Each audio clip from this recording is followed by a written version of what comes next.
C'est évidemment la course engagée par les chercheurs du monde entier contre le Covid-19 qui m'inspire. Le sujet, quelles sont les étapes avant de trouver un vaccin, combien de temps ça dure, quels sont les enjeux financiers, bref, les vaccins, comment ça marche. Toutes ces questions, je vais vous les poser à vous. Olivier Nérol, bonjour. Bonjour. Vous êtes chercheur du CNRS et exercez à l'Institut de pharmacologie et biologie structurale, c'est l'IPBS, et travaillez donc en lien avec l'Université de Toulouse. Paul Sabatier, votre domaine de compétence, je crois, c'est la recherche sur la tuberculose. D'où cette question, il existe un vaccin pourtant contre la tuberculose, non? Alors oui, il existe un vaccin que tout le monde connaît bien qui s'appelle le BCG.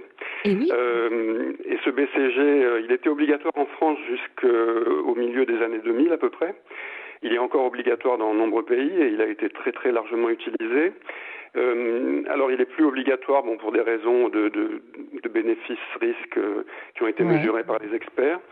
Mais c'est un vaccin qui protège très très bien les formes infantiles contre les formes infantiles de tuberculose.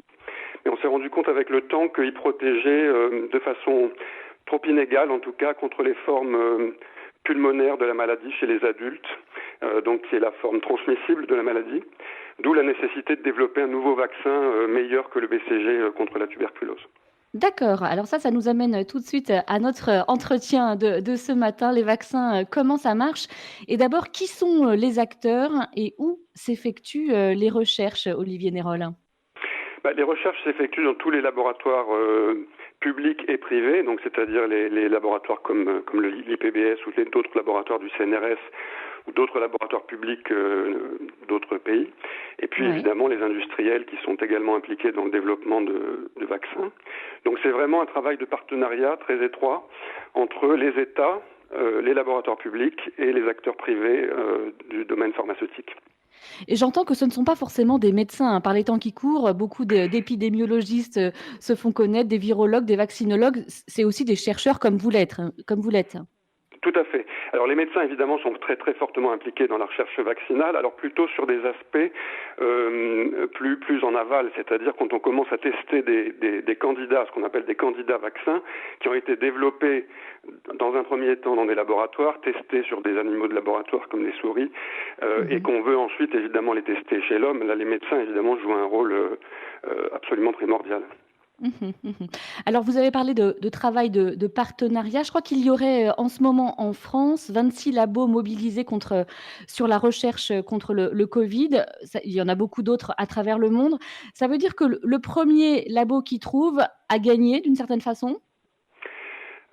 Oui, à gagner. Enfin, c'est pas une course Façon de parler. Ouais. à l'échalote, mais c'est effectivement le premier laboratoire qui trouve un vaccin, en général, donc dépose un brevet et puis est propriétaire de ce vaccin. Alors évidemment, après, avant qu'on puisse déclarer qu'il a gagné, ça prend un temps relativement important parce qu'il faut prouver que ce vaccin est effectivement efficace sur le long terme dans différentes populations, etc. Donc c'est pas quelque chose qui se décide à un moment donné. C'est pour ça que la recherche vaccinale est en perpétuelle évolution et qu'on peut rarement l'arrêter. La recherche de vaccins contre la tuberculose, par exemple, il y a Ouais. actuellement des candidats vaccins qui sont en essai, ce qu'on appelle de phase 3, c'est-à-dire vraiment très très avancés dans le développement.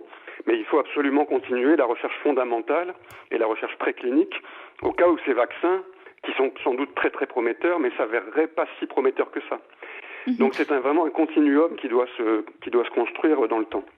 Un continuum. Alors justement, on va prendre les étapes si vous voulez bien, Olivier, Nérol. Je rappelle à ceux qui nous rejoindraient que vous êtes chercheur et vous travaillez notamment sur le vaccin, pour, la tuberculose. On s'intéresse ce matin au vaccin et comment ça marche.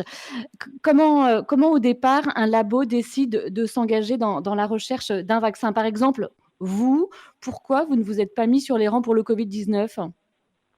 Parce qu'il faut une certaine expertise et puis il faut des moyens aussi techniques et d'infrastructures. C'est-à-dire que quand on est virologiste ou médecin en virologie, on a évidemment toute l'expertise nécessaire pour travailler au développement d'un vaccin comme un vaccin contre le Covid-19 ou d'autres virus.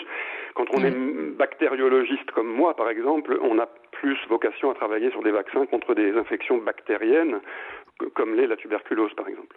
Mmh.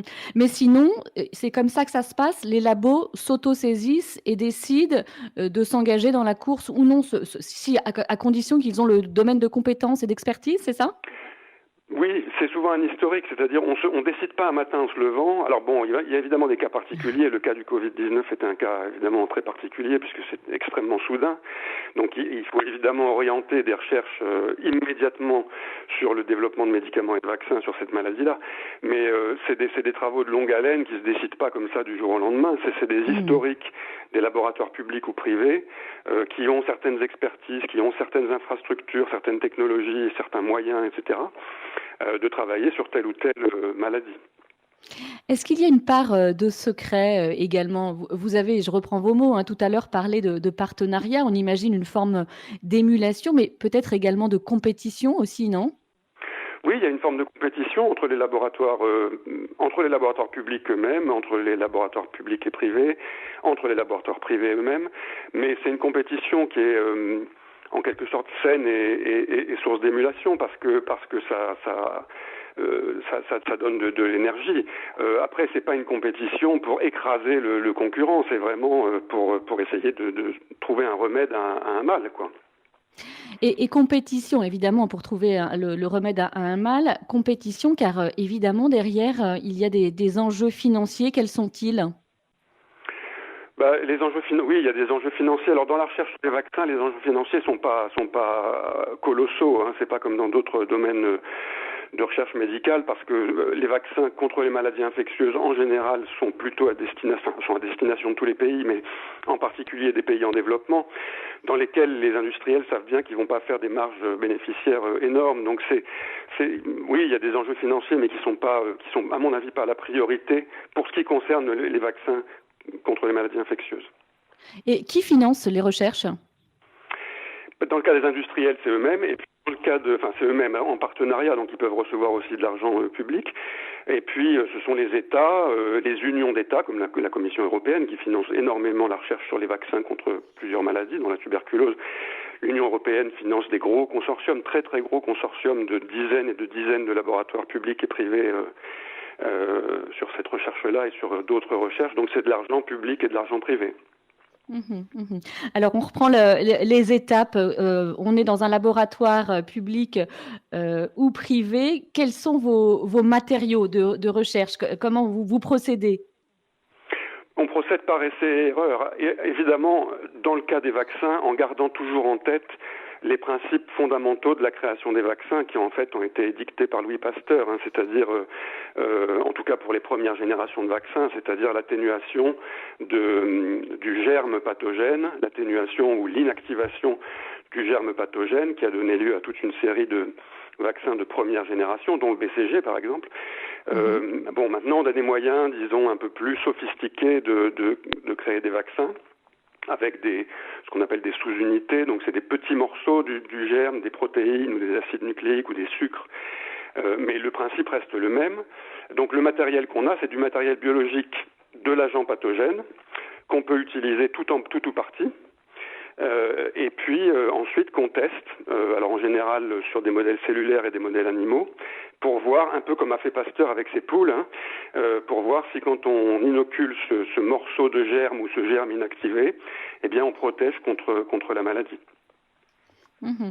Donc vous isolez l'agent pathogène et vous cherchez ce qui va, permettre de l'atténuer ou le tuer, hein, c'est ça? Voilà, on peut chercher quelque chose qui va l'inactiver ou l'atténuer suffisamment pour qu'il soit sécurisé et qu'on puisse l'inoculer aux personnes de façon sécurisée, ou bien on va chercher des morceaux de cet agent pathogène qui sont suffisamment, ce qu'on appelle immunogènes, stimulants pour le système immunitaire, pour déclencher une réponse immunitaire qui va protéger la personne quand elle sera exposée à l'agent pathogène lui-même.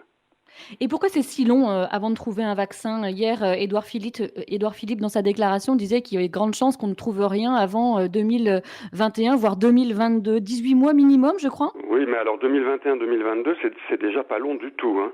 Si Ah on y bon? arrive, c'est un exploit. En général, il faut des années, voire des dizaines d'années. Je vous rappelle qu'on n'a toujours pas de vaccin contre le sida, par exemple. Hein. Ouais, Il y a des candidats qui sont en cours de test, mais on n'a pas de vaccin homologué. Alors ça prend du temps parce que, pour plusieurs raisons. D'une part, les maladies sont souvent complexes, alors pas toutes. Mmh. On arrive à bien développer des vaccins contre la grippe chaque année par la connaissance des souches de grippe qui circulent à la saison précédente dans le monde. C'est une immunité qui repose sur des anticorps, donc c'est une immunité relativement simple à induire. Il y a des maladies beaucoup plus compliquées. Le sida en est un exemple, la tuberculose en est un autre exemple, où là l'immunité met en jeu un tas d'acteurs cellulaires et moléculaires qui sont extrêmement difficiles à comprendre. Ça, c'est une première raison du temps. Et puis la deuxième, c'est qu'ensuite il faut passer par toute une série d'essais cliniques de différentes phases, 1, 2, 3, 4, avec toute une série d'homologations, d'autorisations, de vérification de la sécurité. Parce qu'un vaccin est amené à vocation à être délivré à la population mondiale, si on va jusqu'au bout. Hein. Donc évidemment, on ne peut pas comme ça inoculer n'importe quoi au monde entier. Il y a Donc donc ça prend des des années, règles. voire des dizaines d'années. Donc effectivement, si on a un vaccin contre le Covid en 2021 ou 2022, c'est un exploit. Hein. Il faut le savoir. Il y a donc des règles, vous le dites, hein, très strictes, on imagine bien, qui encadrent la recherche, des règles qui sont les mêmes en France qu'aux États-Unis, en Chine?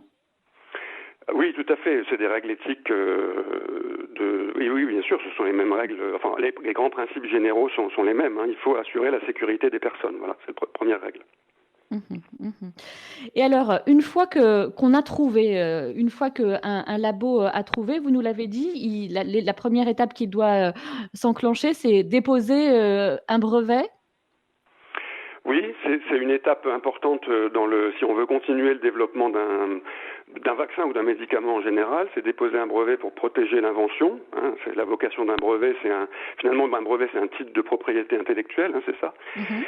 Donc on protège l'invention et on en protège surtout l'exploitation par la suite. Donc ça veut dire que, pardonnez-moi, Oui. ça veut dire que le vaccin appartient à celui qui l'a trouvé, et cela pendant combien de temps? Alors les temps varient selon les pays.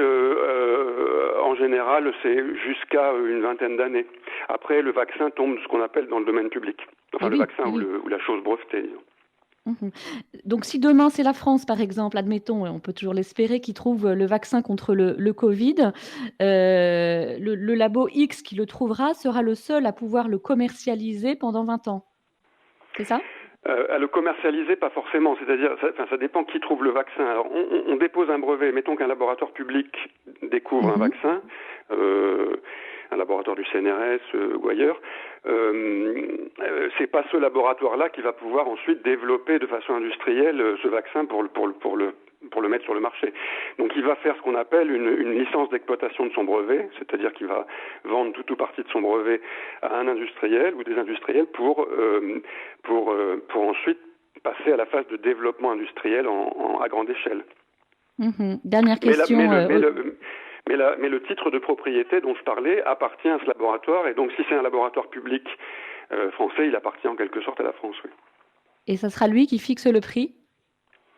Alors après, c'est des négociations dont les règles m'échappent un peu, mais qui sont en général assez âpres, oui. Eh bien, un grand merci pour toutes ces explications. Grâce à vous, c'est beaucoup plus clair. Je rappelle que vous êtes chercheur du CNRS à l'IPBS à Toulouse. Toulouse, d'ailleurs, où devrait se tenir, je crois, hein, vous allez me le confirmer, en avril 2021, le 6e Forum mondial sur les vaccins, et ceci sous le patronage du chef de l'État. Vous pouvez me dire juste rapidement un mot sur cet très événement à rapidement. venir? Alors, si les conditions le permettent, évidemment, c'est encore difficile à dire aujourd'hui, mais le 6e Forum mondial sur les vaccins contre la tuberculose, qui a lieu tous les 2 ans, devrait se passer en avril 2021 à Toulouse. Alors, c'est très prestigieux et très important. Les éditions précédentes ont eu lieu à Shanghai et à New Delhi. Et on a effectivement reçu le haut patronage du président de la République et le patronage de la ministre de la Santé, qui était Madame Buzyn à l'époque. Bon, ça a changé depuis, mais pour l'organisation de ce forum. Voilà. Eh bien, nous aurons probablement l'occasion d'en reparler. Un grand merci à vous, Merci Olivier beaucoup. Nérol.